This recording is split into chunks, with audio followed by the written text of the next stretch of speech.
Most people discover Carl Jung too late. Not too late to learn about him. Not too late to read his books or watch videos about his ideas.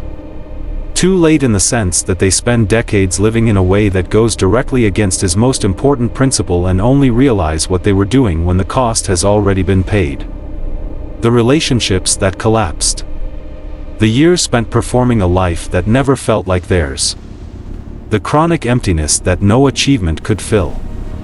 The patterns that repeated so many times they started to feel like destiny. Jung had a name for the principle behind all of it. And he wrote about it with an urgency that most people who encounter his work casually tend to skip past.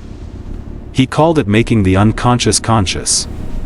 And he said with more directness than he said almost anything else that until you do this, the unconscious will direct your life and you will call it fate. Today we are going to talk about what that principle actually means. Why most people ignore it. What it costs them when they do.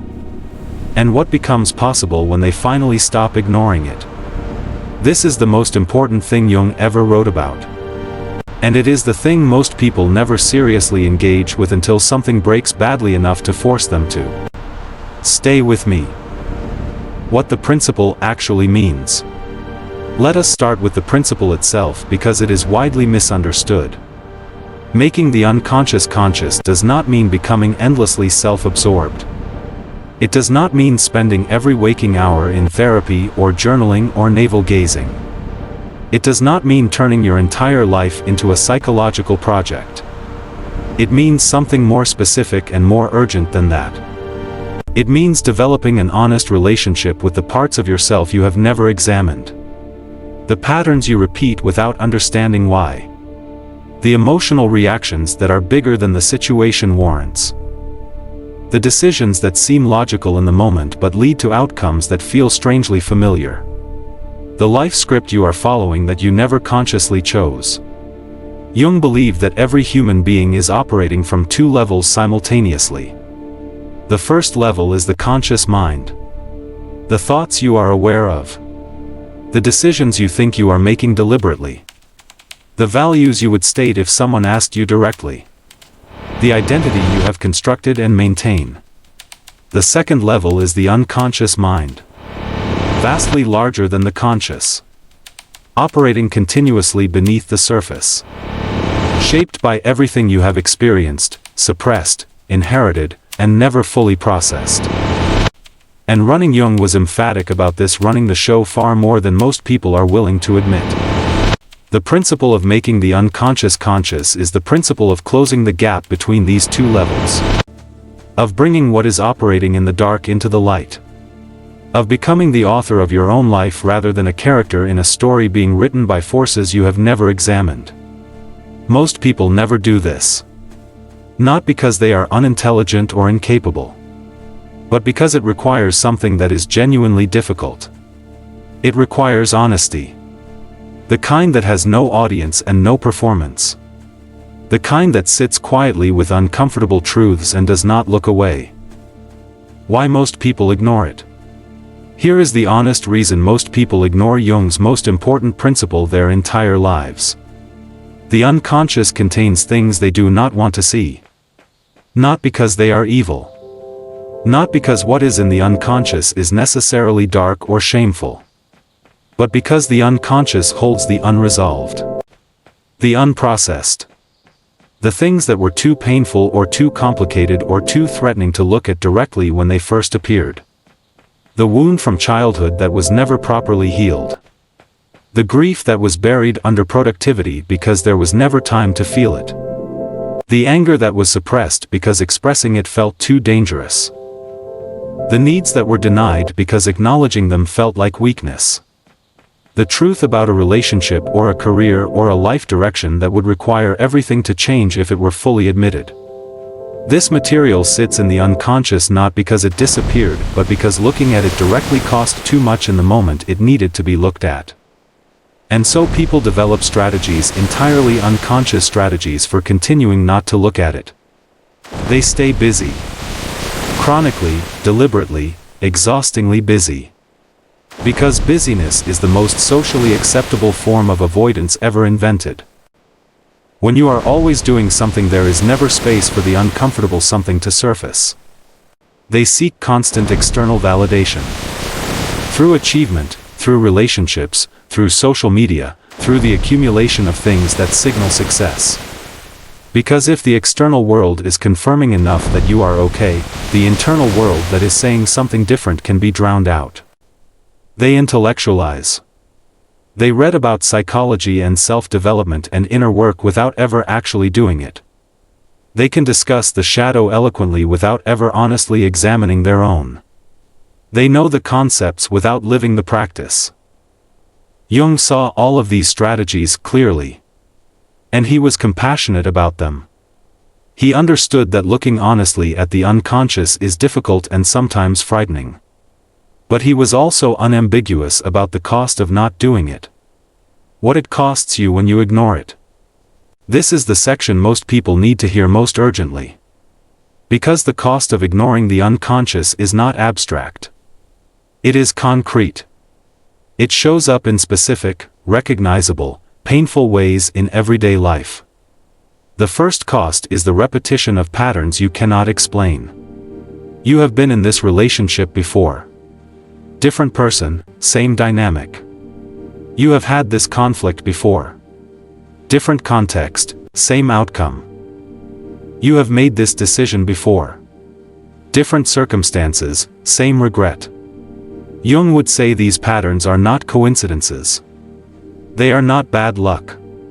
They are the unconscious running its programming. Recreating familiar dynamics because the original wound that created them has never been examined and resolved. The unconscious does not repeat patterns to punish you. It repeats them because repetition is how the unconscious tries to resolve what was never resolved. It keeps recreating the scene hoping that this time something different will happen. That this time the wound will be healed rather than reopened. But it never is. Not without conscious examination. Not without bringing the pattern into the light where it can actually be worked with. The second cost is emotional reactions you cannot control. The rage that is completely disproportionate to what triggered it. The anxiety that arrives without a clear cause. The grief that surfaces at unexpected moments. The shame that floods in whenever a particular kind of situation arises. These reactions are not random. They are the unconscious speaking in the only language available to it when the conscious mind is not listening, the language of overwhelming emotion. When you have not examined something, it does not express itself quietly. It expresses itself loudly. In your body. In your nervous system. In the emotional weather of your inner life that seems to arrive independently of what is actually happening around you. The third cost is the life that is not yours. This is the most painful cost of all. And it is the one that tends to become undeniable in the second half of life. The person who has never examined their unconscious tends to live a life that was assembled from external inputs. From what their parents wanted. From what their culture rewarded. From what the people around them expected. From the path of least resistance through a world that has very specific ideas about what a good life looks like. And then one day, sometimes gradually, sometimes with sudden devastating clarity, they look at the life they have built and realize they cannot find themselves in it. Not because the life is bad, but because it was never really chosen. It was constructed by the unconscious operating on autopilot, following scripts that were written long before the person was old enough to write their own. Jung called this the unlived life. And he believed it was one of the greatest sources of psychological suffering a human being could experience. The life that could have been. The self that could have been expressed. The direction that was felt but never followed because the unconscious was never examined closely enough to reveal it. The signs it is already happening to you. Let me get specific. Because Jung's principle is not just a philosophical idea. It has very concrete symptoms when it is being ignored. Here are the signs that your unconscious is running your life in ways you have not examined. You feel a persistent sense that something is missing but cannot name what it is. The life looks fine. The checklist is mostly checked. But the feeling of fullness and genuine satisfaction that was supposed to arrive has not arrived. You find yourself intensely irritated or triggered by specific types of people or behavior in a way that seems bigger than the situation warrants. The irritation is information. It is pointing at something unexamined in yourself. You sabotage things that are going well for you. Relationships, opportunities, progress just as they reach a point of real promise, something in you undermines them. This is almost always the unconscious protecting a wound that has not been looked at. You feel like you are living for everyone except yourself. Every decision filtered through what others need, expect, or approve of. The authentic self buried so deep under the performance of acceptability that you have genuinely lost track of where it is. You are exhausted in a way that sleep does not fix. Because the exhaustion is not physical. It is the exhaustion of maintaining the distance between who you are performing to be and who you actually are. If any of these landed, that is not a coincidence. That is the unconscious, in the only way available to it through a YouTube video, trying to get your attention. How to actually do the work. So what does it actually look like to make the unconscious conscious? Not as a concept but as a daily practice. Jung identified several approaches and all of them share a common foundation: the willingness to pay honest attention to what is happening inside you without immediately managing it, explaining it away, or performing your way through it. The first approach is to take your emotional reactions seriously as information. Every strong emotional reaction, especially the disproportionate ones, is a message from the unconscious. Instead of immediately suppressing it or explaining it or acting it out, pause. Get curious. Ask what this reaction is really about. Where have you felt this before? What older story it might be activating. This is not about endless rumination. It is about treating your inner life as a source of real information rather than an inconvenience to be managed. The second approach is to notice what you consistently judge in others. Jung taught that the things we judge most harshly in other people are almost always related to something we have not accepted in ourselves. The trait that makes you most angry in someone else is worth examining honestly as a potential window into your own shadow. This is uncomfortable work. But it is some of the most direct access to the unconscious that is available in everyday life. The third approach is to pay attention to recurring dreams. Jung believed dreams were the primary language of the unconscious. Not to be interpreted literally but symbolically. The figures, situations, and emotions that appear repeatedly in dreams are the unconscious communicating what the conscious mind has not yet made room for. You do not need to become an expert in dream analysis. Simply keeping a journal and sitting with the question of what a recurring dream might be reflecting about your inner life is more productive than most people expect. The fourth approach is to ask the questions you have been avoiding. There are questions most people know they need to ask themselves and have been not asking for years. About the direction of their life. About the authenticity of their relationships.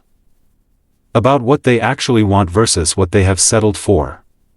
About what they are afraid of and why. These questions do not need to be answered all at once. But they need to be asked. Regularly. Honestly. Without the cushioning of justification and rationalization.